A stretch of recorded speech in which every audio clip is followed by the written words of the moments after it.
Welcome to Moonlight Audiobook.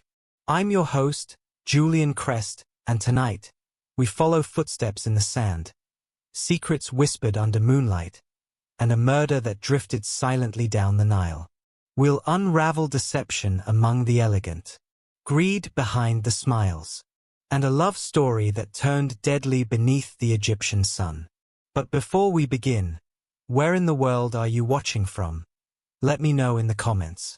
Whether you're in a quiet room or halfway across the world, grab a coffee in hand.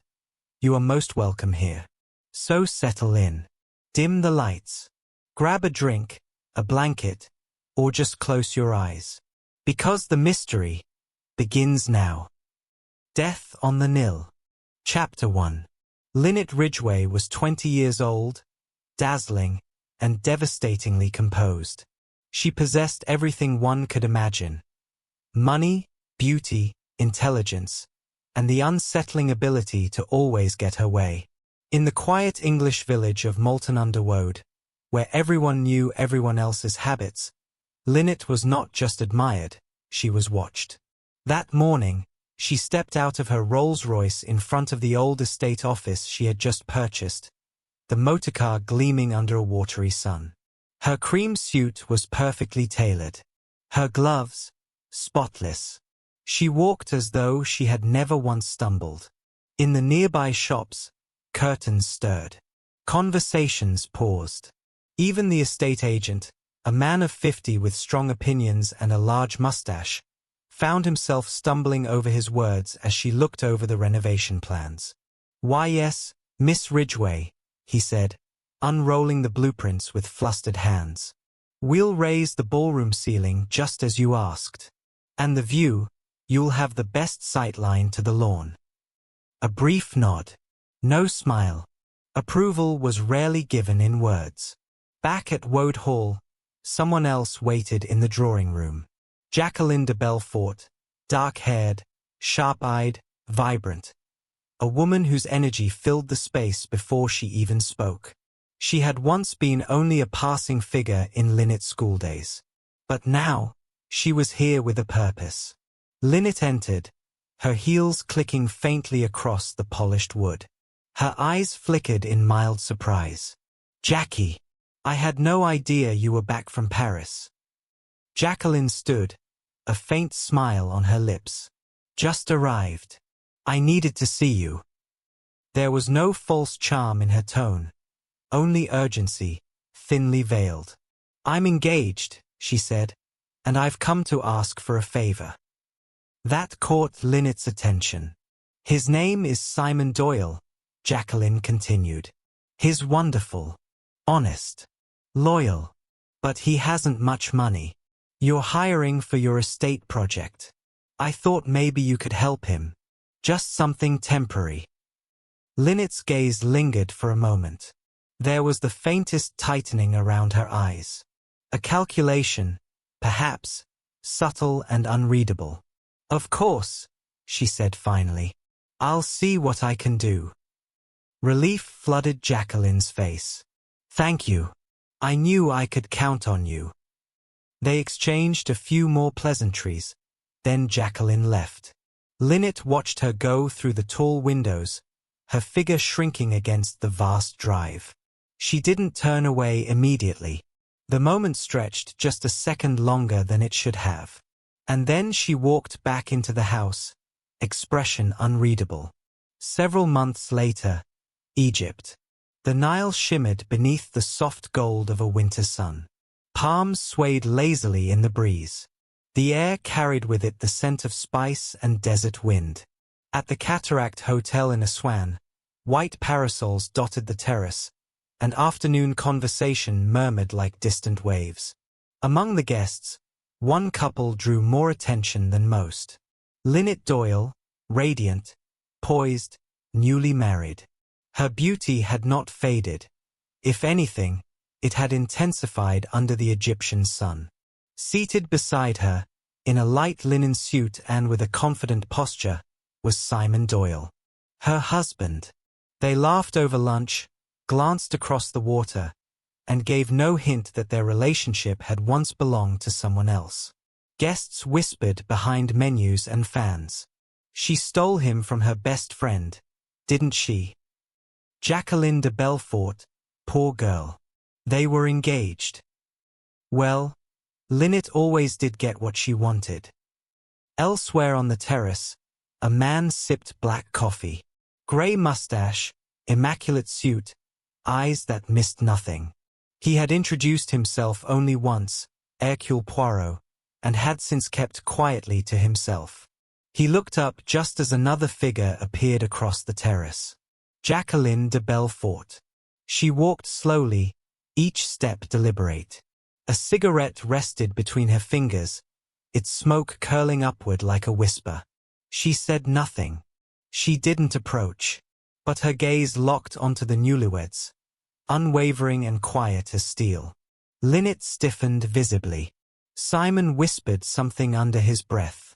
Jacqueline remained motionless, her presence alone more cutting than words. This was no coincidence. No accident of travel. This was pursuit. The air shifted.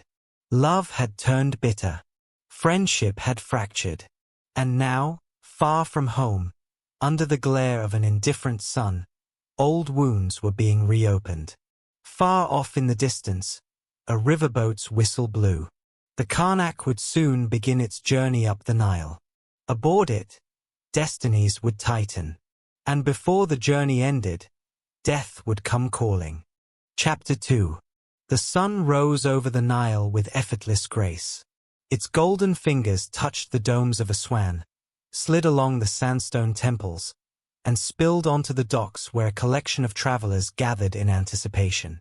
The SS Karnak, long, white, and sleek, bobbed gently beside the riverbank, her polished railings catching the early light. Her name was painted in dark gold beneath the bridge, and a crew in crisp white uniforms moved swiftly between gangplank and cabin, loading trunks, adjusting lines, and nodding politely at the arriving guests. Hercule Poirot arrived early. He wore a pale grey suit with a cream Panama hat, shoes shining, and carried only a modest leather suitcase. At the top of the gangway, he paused, taking in the boat, the river, and the air, warm and dry, with the faintest scent of spices drifting from the town behind him. Behind him came others. Lynette Doyle was among the last to arrive, glamorous even in travel. She wore a flowing silk dress, wide-brimmed hat, and dark sunglasses that covered half her face. At her side walked Simon Doyle, tall and lean, carrying his wife's parasol and exuding the slightly awkward pride of a man unsure if he belonged in such splendor. A steward stepped forward. "Cabins 6 and 7, madam. We've placed you on the starboard side, just above the promenade deck." Lynette nodded, said nothing, and ascended with practiced elegance. The rest of the party filtered in with less flair but no less intrigue. Miss Van Schuyler, elderly, imperious, with a pearl-handled cane and a nurse whose expression suggested lifelong suffering. Her companion, Cornelia Robson, a plain American girl with kind eyes and a nervous smile, followed close behind.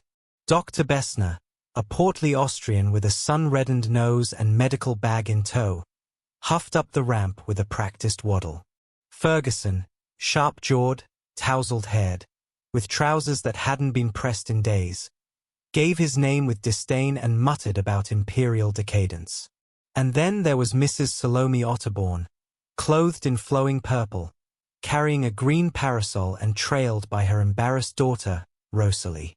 The elder Otterbourne smelled faintly of gin and quoted poetry aloud to no one in particular. By mid-morning, the Karnak was full. The final gangway was pulled back. Ropes cast off. And with a low, steady hum, the ship slipped into the current. The Nile moved slowly, mirroring the horizon in pale ribbons of light. Palm trees waved gently on the banks. Egrets took flight. The Karnak sailed between worlds, the ancient and the elegant, the sacred and the scandalous. On deck, guests arranged themselves according to class and curiosity. Lynette Doyle reclined in a deck chair, magazine in hand, one leg crossed delicately over the other. Her presence remained magnetic, even when silent. Simon leaned against the railing nearby, glancing over the edge now and then as if he expected something, or someone, to appear. And then, she did. Jacqueline de Belfort. No luggage. No announcement. Just a quiet figure in a pale dress, standing near the rail with a book clutched loosely in one hand. Simon turned sharply. "Lynette," he said, voice low. "She's here." Lynette raised her sunglasses, and for the first time that day, her smile faltered. Jacqueline stood not far from them. Not near, not far. Just present. Just enough to unsettle. She didn't approach. Didn't wave. She simply watched the Nile, the sunlight flickering on her features like ripples of glass. Lynette spoke quietly. "She's following us." Simon exhaled through his teeth. "This is the third time. I thought if we boarded quickly, left quietly." Lynette turned her gaze toward the water. "This has to stop." Below deck, Hercule Poirot took tea in the lounge, a small cake resting untouched on his plate. The buzz of conversation around him filtered softly, punctuated by laughter, accents, and occasional curiosity about the other guests. Cornelia Robson sat nearby, flipping through a tourist guide. "Have you been to Egypt before, monsieur?" she asked politely. Poirot offered a small bow of his head. "Once or twice. It is a country that invites mystery." Cornelia chuckled nervously. "Well, I hope we don't run into too much of that." Poirot glanced out the window. His eyes settled on the reflection of a young woman seated alone on the upper deck, cigarette lit, gaze unblinking. Jacqueline de Belfort. Elsewhere, Rosalie Otterbourne stood at the bar, her jaw tight, fingers clenched around a glass of soda water. She turned as her mother's voice floated across the room. Salome Otterbourne had found an audience and was speaking loudly about the spiritual depths of Egypt and the influence of river deities on romantic attraction. Rosalie's voice cut in. "Mother, that's enough." But Salome waved her hand. "My dear child, we are among friends." Ferguson leaned over from a nearby chair. "She's right. You know, this is the perfect place to sell fiction to fools." Dr. Bessner snorted from behind his newspaper. "Fools come in many forms. You, for example." The lounge swelled with chuckles and awkward coughs. Up above, Simon approached Jacqueline at last. "You've made your point, Jackie. You've followed us from London to Venice to Cairo. And now here. What do you want?" She looked at him, not cruelly, not angrily, just steadily. "To be near you." Lynette appeared beside Simon, lips pressed into a single, silent line. "This is harassment," she said. Jacqueline didn't flinch. "You stole him. That's not a crime. But it's not, without cost." Simon's voice sharpened. "This isn't healthy. You need help." Jacqueline's eyes flickered. "For just a moment. Maybe. But at least I'm honest about what I want." And then she turned away, lighting another cigarette and disappearing down the portside walkway. That night, after dinner, Poirot stepped out onto the observation deck. The air was cooler. Stars hung like silent witnesses over the black water. Somewhere below, the ship's machinery pulsed softly. He leaned on the rail. A journey on the Nile, beautiful, serene. And yet, there was tension aboard this vessel. A thread pulled too tightly. A presence that didn't belong. Not every passenger had come for pleasure. Some had come for escape. Some, for love. And one, perhaps, for murder. Chapter 3. The SS Karnak moved slowly against the current, gliding northward beneath a sky of polished blue. Along the banks, ruins rose from the sands like forgotten bones, temples carved with the still faces of gods who had long since abandoned their worshippers. But it wasn't the ancient tombs that haunted the Karnak now. It was something far more immediate. It began with silence.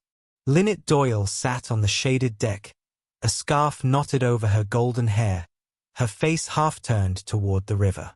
Her fingers lay motionless on the armrest.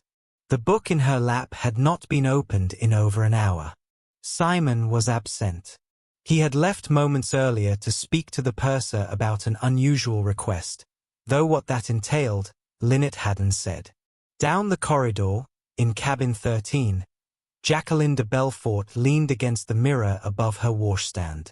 Her reflection looked older than it should have, pale, drawn, hollow-eyed. She touched her cheek, then reached for the small velvet case tucked inside her luggage. Inside it lay a pearl-handled pistol.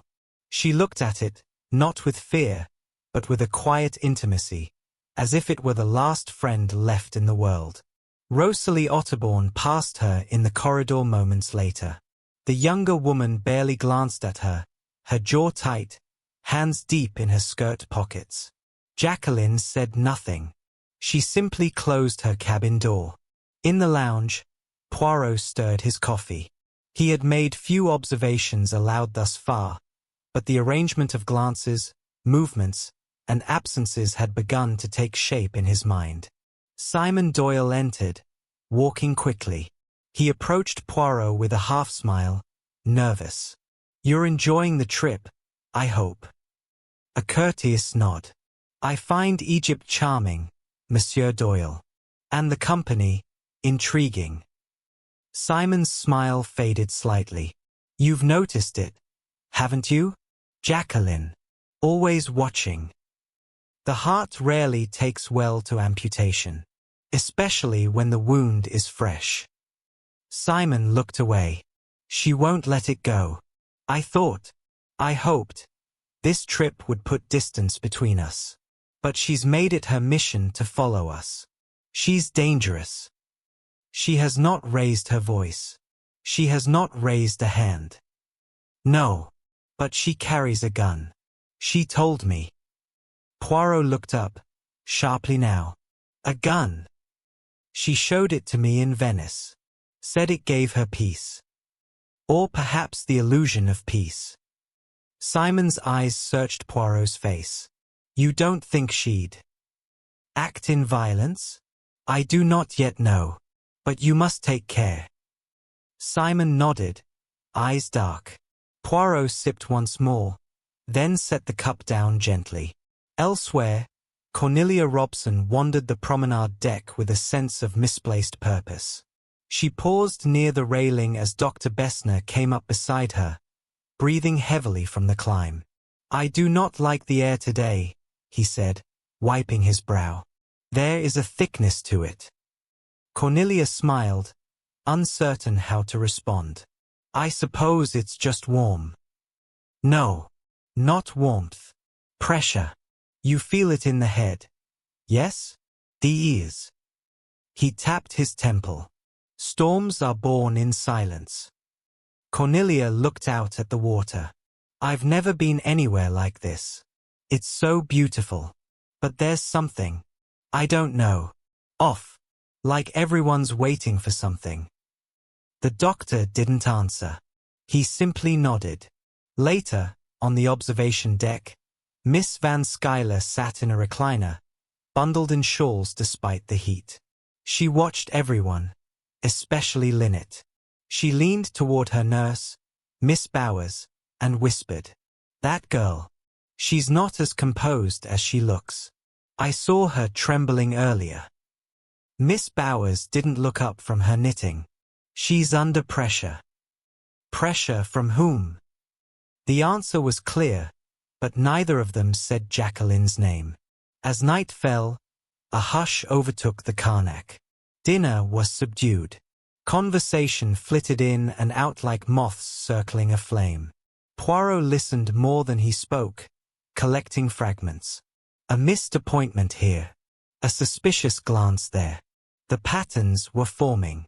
After dinner, Lynette and Simon retired early. Jacqueline sat alone in the corner of the lounge, a glass of red wine before her. Her lips were pale, her eyes sharp. Rosalie Otterbourne entered, paused, and then approached. "You should stop this," she said, bluntly. "You're hurting yourself more than anyone else." Jacqueline looked up, calm. "I've already been hurt. Now I just want them to feel it too." Rosalie sat across from her. "You think this ends well? Following them? Watching? You're driving yourself mad." Jacqueline laughed softly. "I was in love. Can you understand that?" Rosalie flinched. "Yes," she said, "but I don't let it ruin me." Silence stretched between them. Then Jacqueline raised her glass in mock salute. "To women who hold it together. I'm not one of them." She drained the glass and stood. Rosalie watched her go, something like pity in her eyes. That night, the Karnak floated through darkness. The sky above was cloudless. The moon carved a silver path across the water. Poirot stood near the prow, hands folded behind his back. He had traveled enough to recognize when peace was only a curtain, hiding something broken beneath. He thought again of Jacqueline, of the pistol, of the silence in Lynette Doyle's voice. On a ship like this, small, elegant, floating through isolation, grudges became louder. There was nowhere to retreat. And when pain had nowhere else to go, it often turned violent. Chapter 4. The Karnak sailed steadily north, the Nile a ribbon of glass beneath a sky growing ever more oppressive. Heat wrapped itself around the ship like gauze, the kind of heat that thickened the air and stretched nerves taut without a word being spoken. Inside, the atmosphere had shifted. What had once been murmurs and glances had curdled into silence and suspicion. Lynette Doyle was seated in the salon after breakfast, leafing through a guidebook without reading a single word. Her eyes were drawn constantly to the windows, the corridor, the shadow of every passing figure.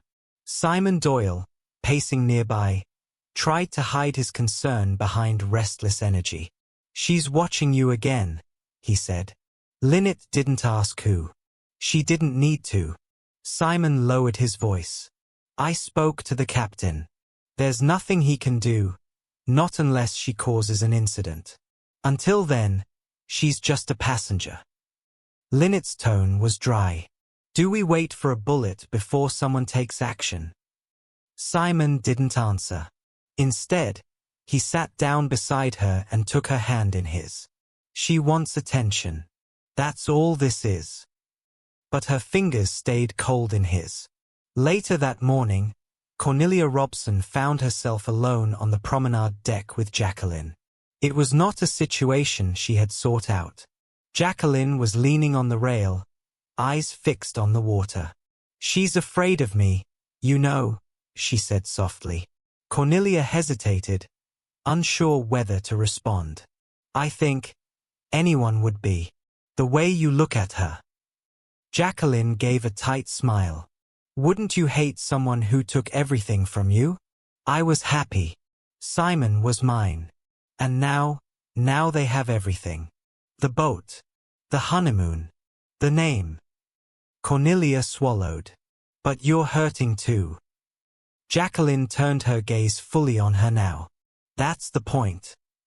Then she turned back toward the river, her hand casually resting on the rail, but her shoulders trembling with something too rigid to be sorrow.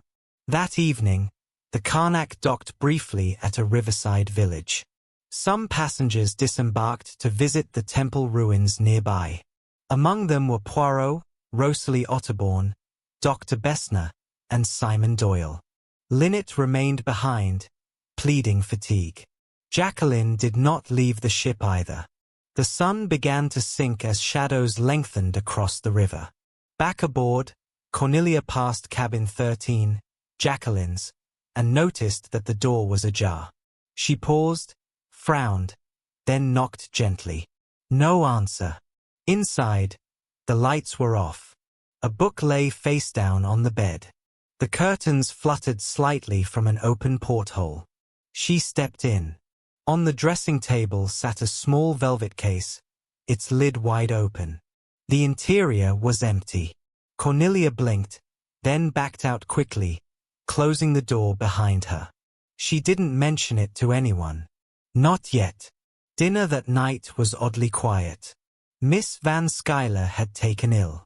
Mrs. Otterbourne was slightly intoxicated and quoted a passage from Byron across the soup course. Jacqueline remained silent throughout. Lynette barely touched her food. Poirot watched the table with growing concern. After dinner, the passengers drifted into the lounge. Some played cards. Others listened to music crackling from a gramophone in the corner. Lynette sat with Simon near the far window. Jacqueline sat alone in the shadows, her glass of brandy untouched. Poirot approached Simon and offered a quiet word.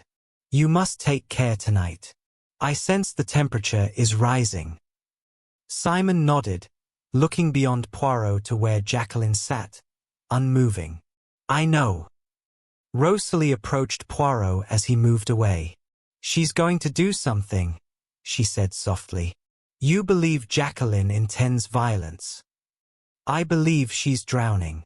And drowning people pull others down with them."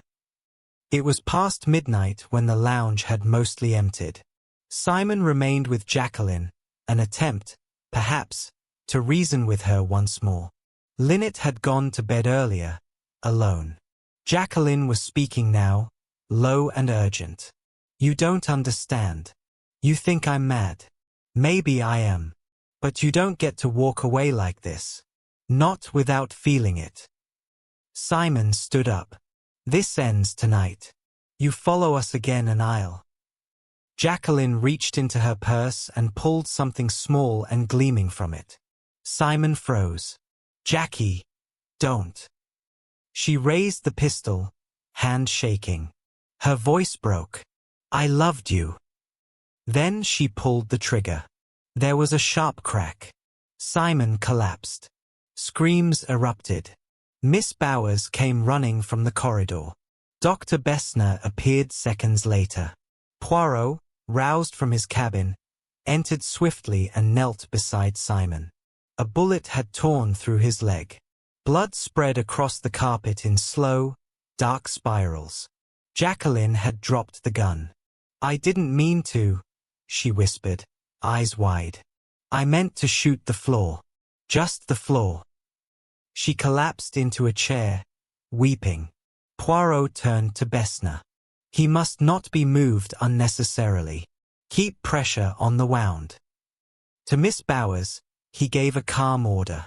"Take Mademoiselle Jacqueline to her cabin. Stay with her. Do not leave her alone." As she was led away, Jacqueline didn't resist. She seemed small now, hollow. Poirot picked up the gun, careful not to disturb its position. He held it in a handkerchief. He turned to Rosalie, who stood pale in the corner. "Wake Lynette Doyle. She must be informed." Rosalie hesitated. "She won't be asleep. Not with that shot." Poirot nodded once. "No, perhaps not." But when they reached Lynette Doyle's cabin, the door was ajar. And inside, Lynette lay motionless in her bed. A single bullet hole pierced her temple. Blood stained the pillow, and the velvet curtains danced slowly in the breeze from the open porthole. Chapter 5. The sun rose slowly over the Karnak, bathing the Nile in a muted gold.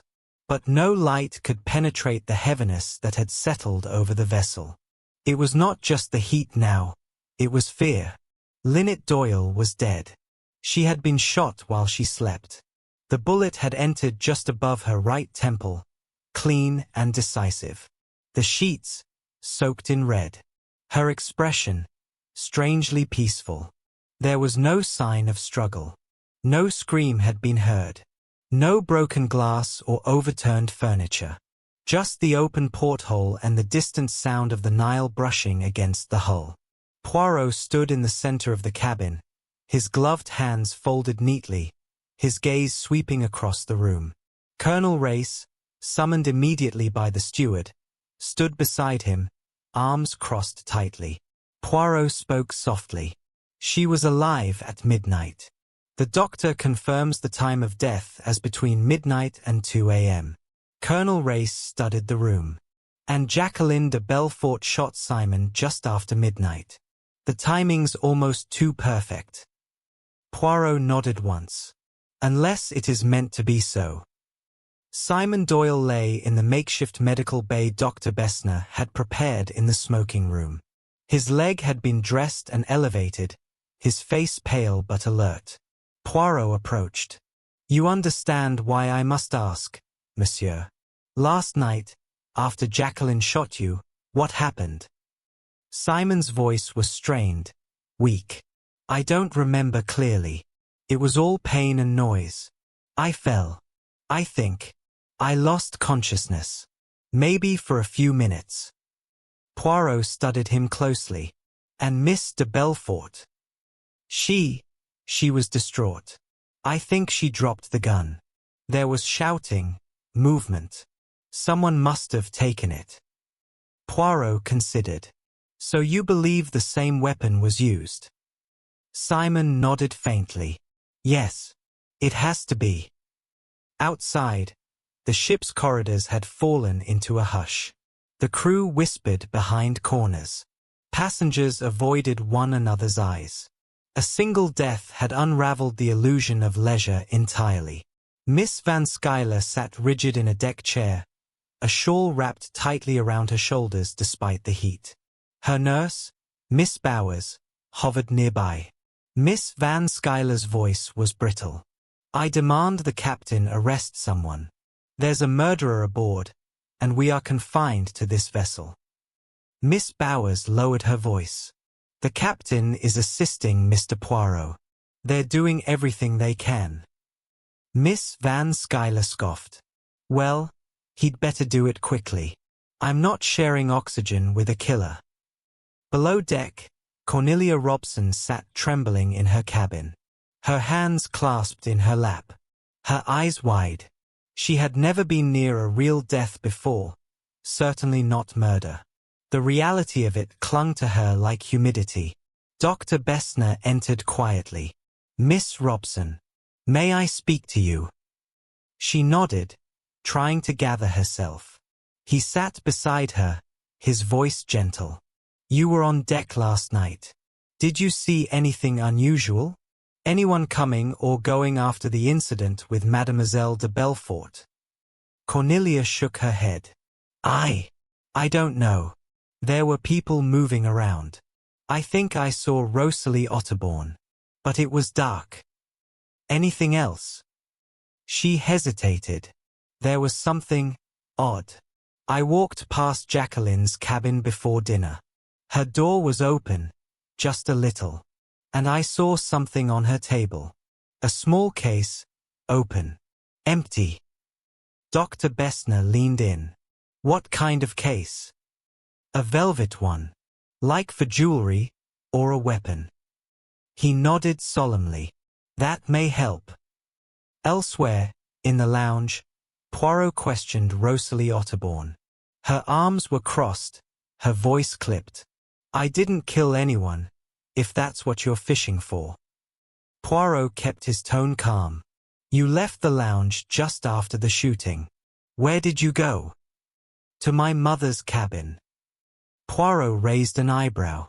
"Miss Otterbourne, I have great respect for your desire to protect yourself and your mother. But if anyone saw you near Linnet's cabin, it is better to be honest now than discovered later." Rosalie's jaw clenched. "I saw Jacqueline in the hallway. She was crying. And I saw Cornelia. But I never went near Linnet's door. I swear." Poirot looked at her for a long moment, then nodded. "You may go." She left quickly. Colonel Race joined him moments later. "We searched the ship. The pistol's gone. Gone. Vanished. And the velvet case is empty. No fingerprints on it." Poirot turned slowly toward the porthole in Linnet's cabin. It was still open. The Nile lapped gently below. Someone had to dispose of it. Colonel Race crossed his arms. You think it was thrown overboard? Poirot's eyes narrowed. No. It was hidden. Thrown weapons leave splashes. Noise.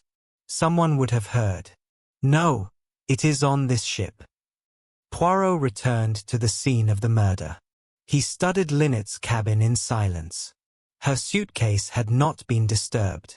Her necklace, a row of glittering emeralds, still lay inside its velvet box. Nothing had been stolen. He murmured to himself. Not robbery. Not chance. This was planned. Then he turned to the crew member stationed at the stairwell. Search the cabins. Every drawer, every pocket, every cushion. You are looking for a small firearm, pearl-handled. The young steward nodded and disappeared. Simon lay groaning in the lounge, face pale, forehead sweating. The bandage on his leg had begun to leak. Poirot stepped closer. I need to know, monsieur. Did you see Jacqueline after she shot you? Simon tried to speak. He struggled. No. I think. I passed out. But someone helped you. You were moved. You didn't bleed on the carpet. Simon shook his head weakly. I don't know. I thought maybe someone carried me. Poirot's brow furrowed. Carried you? In your condition? There was a knock at the door. A steward entered, breathless. We found something. Hidden in a life jacket box. He held up a small pistol. Pearl-handled. Cold and innocent-looking. Poirot took it carefully. The murder weapon. He looked back at Simon. Your wife was shot with this gun. While you were wounded. While Jacqueline was supposedly under supervision. And no one saw the moment it happened. Simon's hand curled tightly into the sheets. Poirot stepped outside. The Karnak floated gently in the Nile's current, the breeze carrying silence across the deck. Somewhere aboard, someone was pretending to grieve. But the truth had begun to rise, like a shadow from the riverbed, dark and slow. Chapter 6. The Karnak had become a floating cage. Each step along the deck seemed heavier now. Conversations, once light and wandering, had turned brittle. Faces that smiled yesterday now tightened at every passing glance. The Nile flowed on, silent, timeless, but aboard the vessel, time had begun to splinter. Lynette Doyle was dead, and the killer was still among them. Poirot began his morning with a methodical purpose. One by one, he would peel back the layers of truth from each soul aboard. Motive, opportunity, and deception. He would weigh them all. First, Mrs. Salome Otterbourne.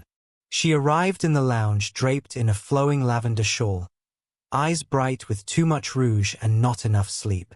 She held a half-empty perfume bottle like a talisman. Poirot gestured for her to sit. Mrs. Otterbourne smiled mysteriously. I always said this trip would be dramatic. Poirot did not smile. Madam, where were you last night? Between midnight and 2 in the morning. She blinked.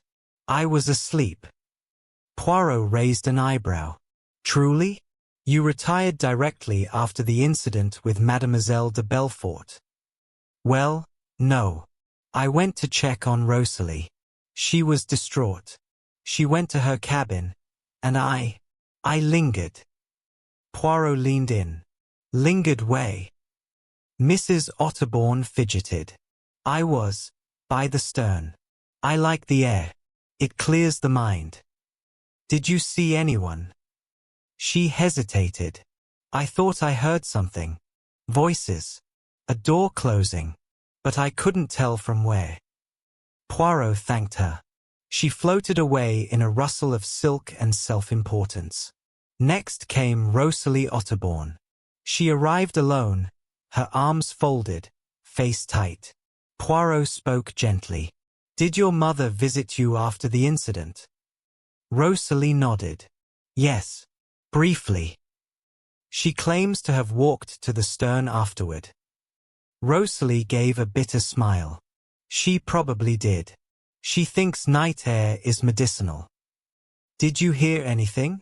After midnight. Rosalie glanced away. I heard footsteps and a splash. Could have been anything. Poirot's gaze sharpened. A splash. Yes. Small. Not loud. I didn't look. Why not? Because I was afraid. She left with her shoulders stiff, the truth tugging just beneath the surface of her voice. Poirot moved on to Miss Van Skyler and Miss Bowers, finding them seated on the upper deck in the shade. Miss Van Skyler was quick to speak. I was asleep the entire night. Miss Bowers can confirm it. I never leave my cabin after dinner. Miss Bowers gave a slight cough. Well, she does sometimes walk to the bathroom. But last night she didn't. Poirot turned to Miss Bowers. And you? I heard the commotion when Mr. Doyle was shot. I stayed with Mademoiselle de Belfort afterward. She was incoherent, rambling. I kept her in her cabin. Was the door locked? No. Could she have left? Miss Bowers looked uncertain.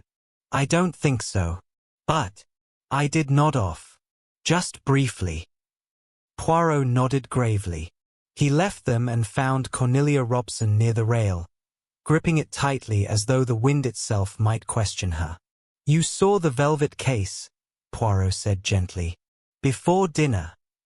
Yes. And afterward. She shook her head. I was so startled. I didn't go back. I didn't know what to do. Poirot looked at her, quietly. You are honest, Miss Robson. That is your greatest danger. Cornelia flushed, unsure if it was a compliment or a warning. Later, in the smoking room, Poirot met with Dr. Bessner, who hovered beside the couch where Simon Doyle now lay, his leg bandaged and elevated. Poirot addressed them both. I must speak frankly.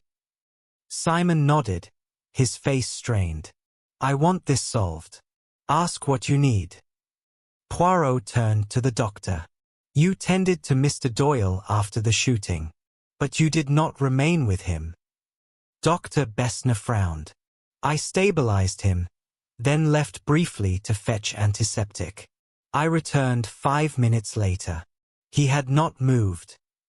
Poirot folded his arms. And during those 5 minutes, where was Jacqueline? Dr. Bessner hesitated. She was sitting. Miss Bowers was with her. Poirot turned back to Simon. There is a possibility, monsieur, that someone used those 5 minutes to act. Simon's face twitched.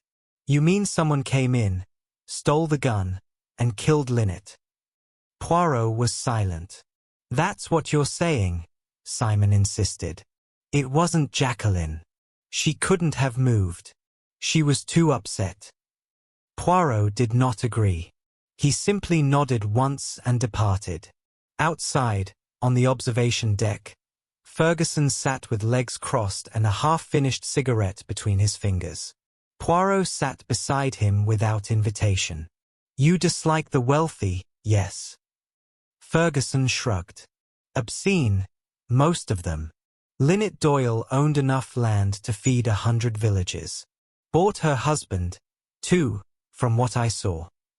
Yet you did not approve of Miss de Belfort either. Ferguson flicked ash off his cuff. She's a fool, letting herself be destroyed over a man.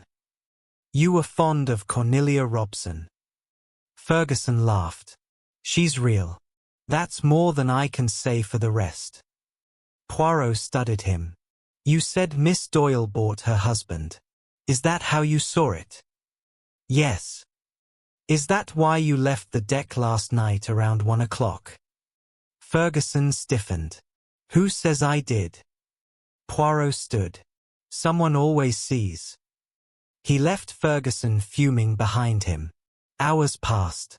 Poirot returned to his cabin briefly, his mind arranging and rearranging every detail. The shot fired at Simon. The missing gun. The reopened velvet case. A splash in the night. The open porthole. The dead woman with no defensive wounds. Then, a knock. The steward. Monsieur Poirot. Someone wishes to speak to you. She says it's urgent. Poirot followed him swiftly.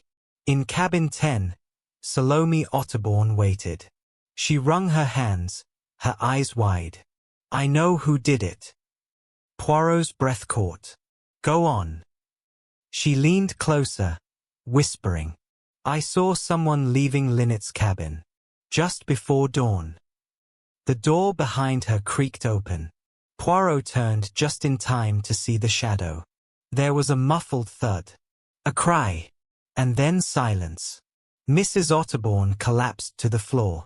A small hole in her chest. Blood blooming on her blouse. Poirot dropped to his knees, but it was already too late. A second murder.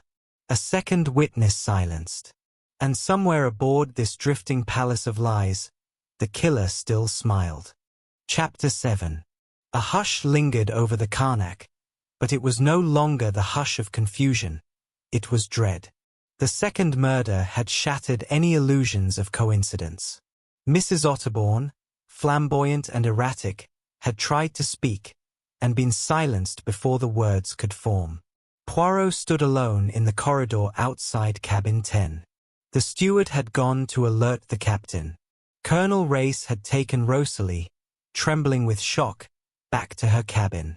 Still, Poirot remained, as if listening to the air itself, searching not for words, but for motive. 2 murders. Both by gunshot.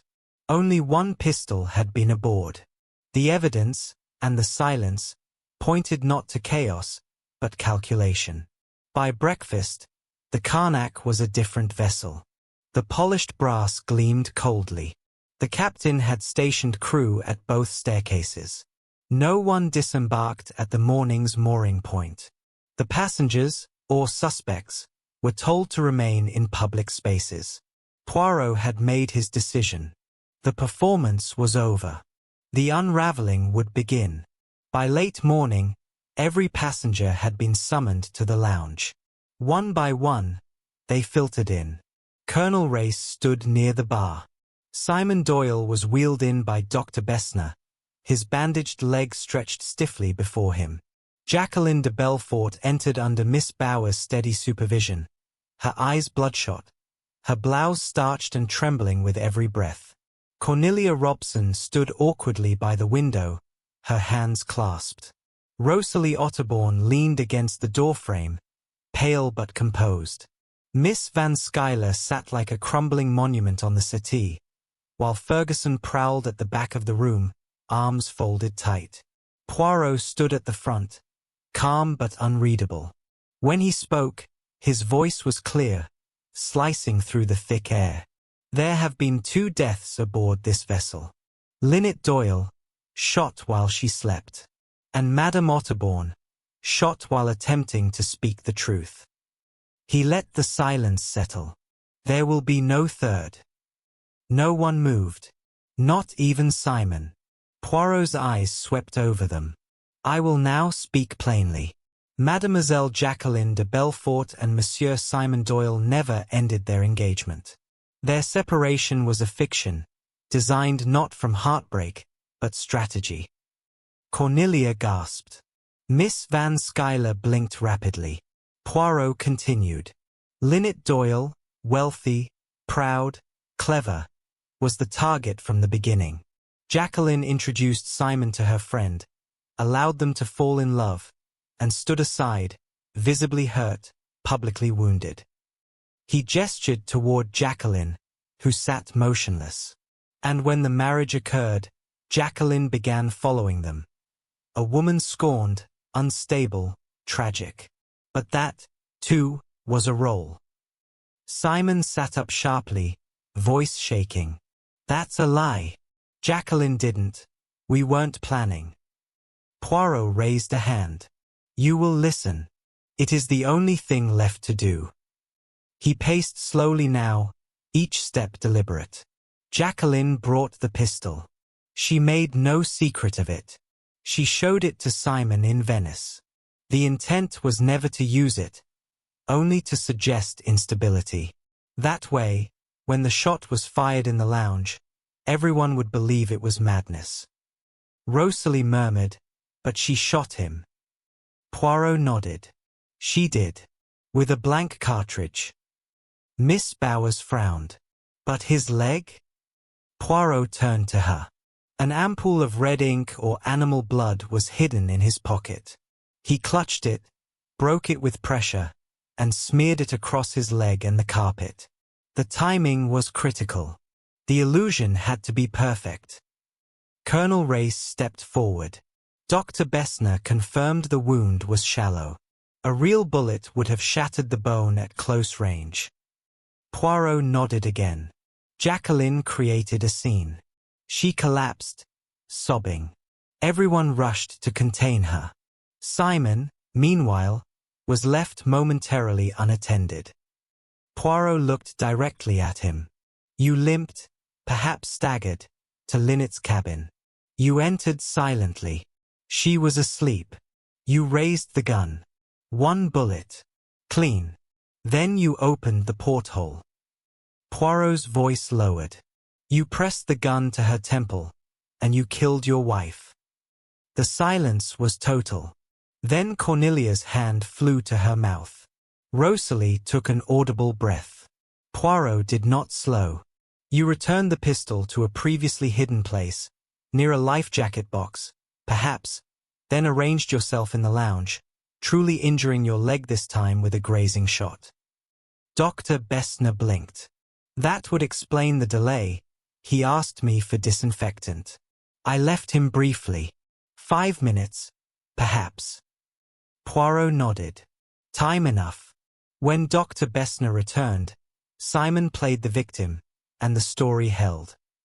He turned to Jacqueline now. "You were placed under watch, mademoiselle. But Miss Bowers, exhausted, fell asleep. In that brief window, you slipped out. You found the pistol where Simon had hidden it, wrapped it in a velvet glove, and disposed of it." Rosalie's voice was small. "I heard a splash." Poirot turned to her, gently. "You did. You heard the glove and casing drop into the Nile. But the pistol, it was hidden inside a life jacket box. Later discovered." Simon was trembling now, sweat across his brow. You can't prove that." Poirot's voice remained calm. "Simon, your fingerprints were on the barrel. Jacqueline's prints were only on the handle. That tells us who fired which shot." Colonel Race added, "And we found powder residue on your right hand, this morning. You handled the weapon again." Poirot's eyes narrowed. "And that, monsieur, is your second mistake.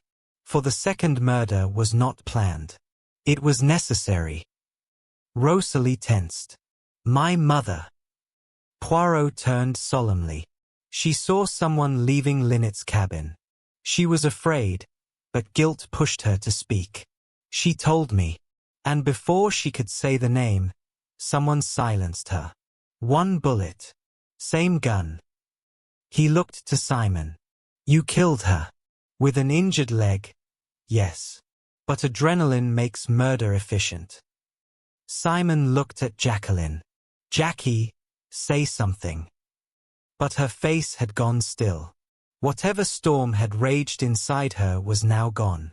"I loved you," she said quietly. Poirot stepped forward, gently now. "You might have loved him once. But he used that love to destroy others. And, finally, you." Jacqueline turned to him. "I knew it would end. I just wanted it to end with him." From her coat pocket, she pulled a small silver object.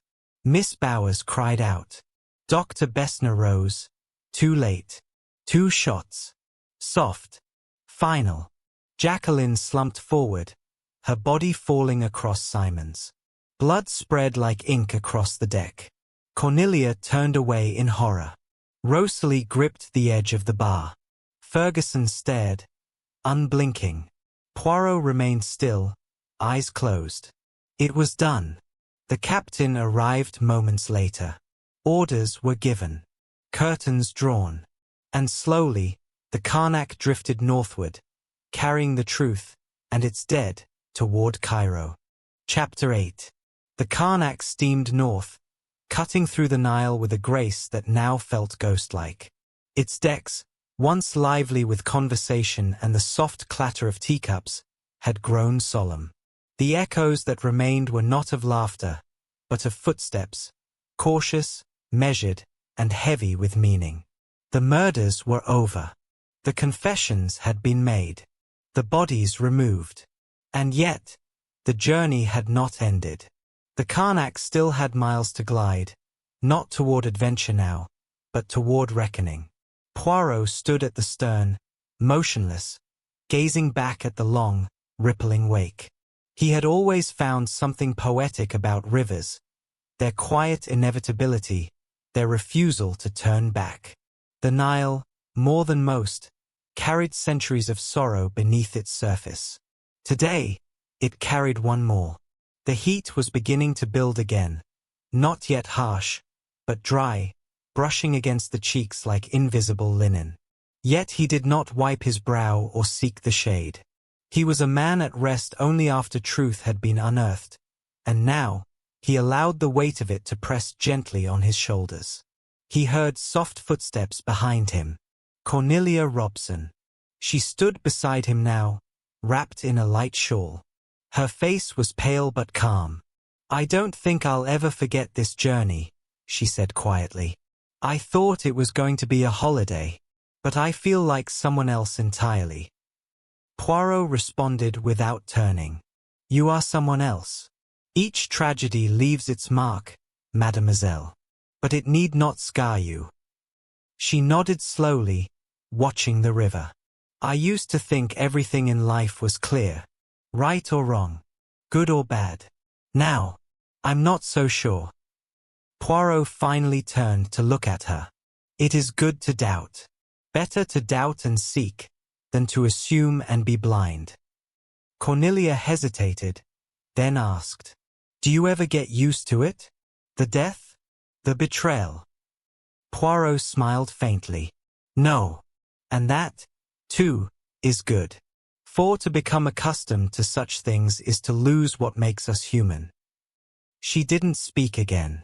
Instead, she looked out at the horizon. It shimmered in the morning light, the same as it had when they had first departed. And yet, everything felt different now, even the sun. Below deck, in the small cabin that once belonged to Salome Otterbourne, Rosalie sat quietly. The space had been cleared, but a few traces remained. A single pearl earring on the floor, a broken fan, a crumpled page of poetry never finished. They lay like debris after a storm. She didn't cry. There were no tears left. Instead, she sat cross-legged on the bunk, her fingers absently tracing the stitches in the blanket. Her mother had been foolish, dramatic, sometimes cruel, but she had also tried. Tried to recover, to be noticed, to mean something. And in the end, she had chosen truth. Too late to save herself, but perhaps not too late to save Rosalie. Colonel Race knocked once before entering. "I'll be brief," he said. "The authorities in Cairo are prepared. We'll only need your statement once. After that, you're free to go." Rosalie nodded. "Free," she repeated. "It doesn't feel like freedom." Race gave a small, understanding smile. "It seldom does, at first." As he turned to go, he paused in the doorway. "She had courage," he added. "Whatever else she was, she had that." Rosalie didn't look up, but she spoke.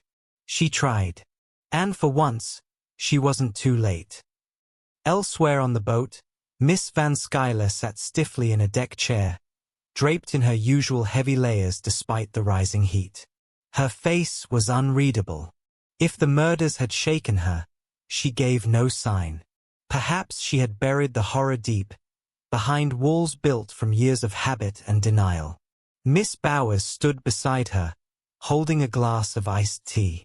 "She'll be fine," she whispered to Cornelia, who had approached nearby. "She's survived worse. Wars, hurricanes, husbands." Cornelia said nothing.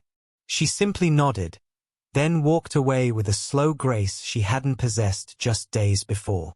Ferguson, meanwhile, leaned against the rail at the bow, arms folded, gaze fixed on the water ahead. Gone was the wild-eyed rhetoric. Gone the scorn and fury. What remained was a young man staring into a chasm wider than politics, the cruelty of love when wielded as a weapon. Poirot joined him. "You are quiet today, Monsieur Ferguson." "I've been thinking," Ferguson replied. Poirot waited. "I always believed the world was broken because of money. That people became monsters because of power. But this," he gestured to the river, "this wasn't about that. It was about something messier. Possession. Obsession." Poirot nodded. "You are not wrong. Money may be the knife, but love guides the hand that stabs." Ferguson turned to him. "Do you think they regretted it? At the end?" Poirot thought for a moment. "Perhaps. But regret is not redemption.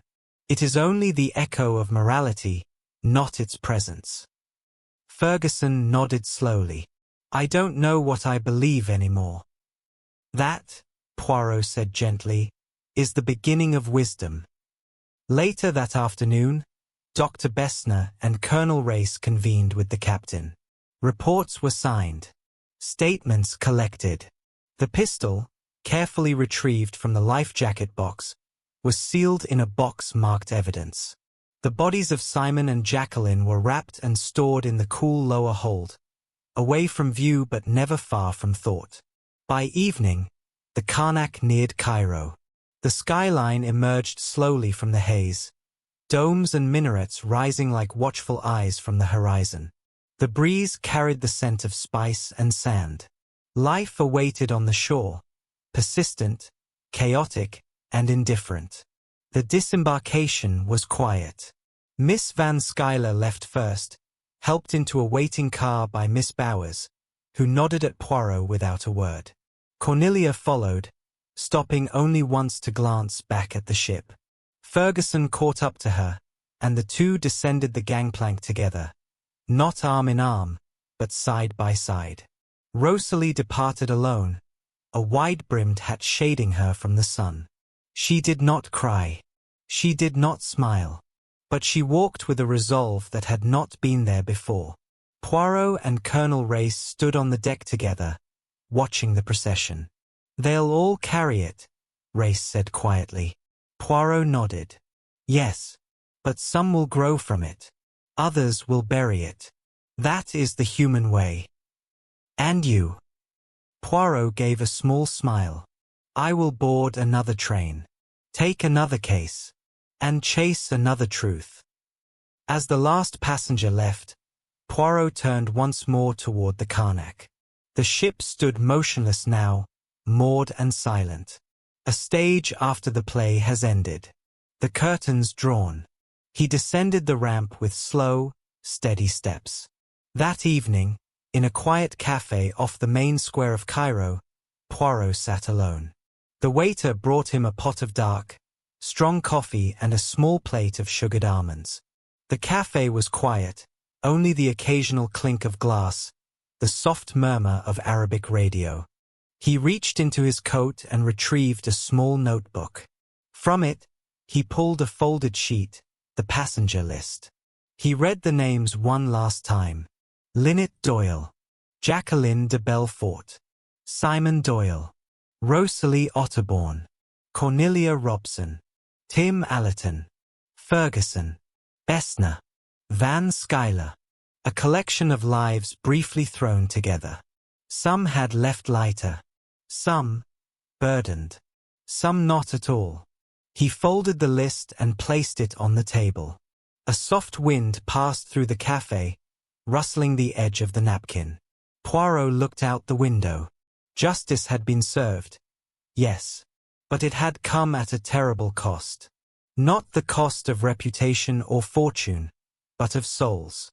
Love had driven the murder. Pride had concealed it. Fear had accelerated it.